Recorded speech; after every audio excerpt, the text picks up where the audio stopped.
Nakasabay ng panata at pagdagsa ng mga deboto tuwing kapistahan ng Poong Jesus Nazareno, tradisyon na sa mga tao na magdadala ng mga walya at pagkain. Bilang bahagi ng kanilang panindigang diin ng pamunuan ng Quiapo Church na ang debosyon sa Poong Jesus Nazareno ay nakaugat hindi sa anumang bagay o ritual, kundi sa mismong pananampalataya.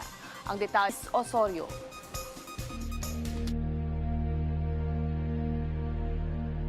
Panata at pagdagsa ng tao tuwing pista ng Jesus Nazareno ang pagsulputan ng kabuhayan mula sa mga kandila, panyo, tuwalya at mga pagkain. Ang mga negosyo naging bahagi na ng tradisyon ng kapistahan. Anumang negosyo ang itayo sa paligid ng Basilica Menor at Pambansang Dambana ni Jesus Nazareno, siguradong pumapatok. May okasyon, triple yan. Lahat na bebentahan. Kasi ang pista ng Quiapo, dinudumog. Ang Quiapo talaga, raining or mumulang umaraw, dinudumog ang Quiapo. Kasi Nazareno talaga.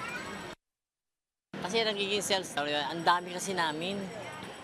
Ang dami, kaya yung sales namin hati-hati. Araw-araw nang nakikipagsapalaran ang ating mga kababayang vendor dito sa Plaza Miranda, lalo na't pista ng itim na Nazareno.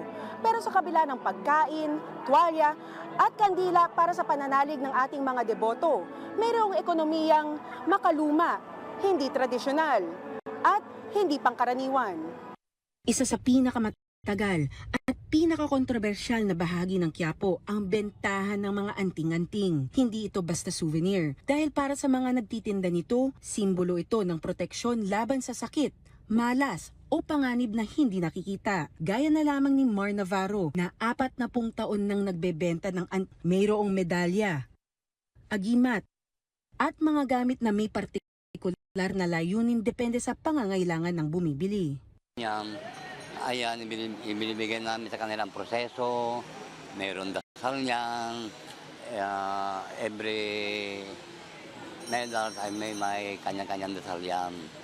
Karami niyan ay may tinatawag na Latin, yung credo.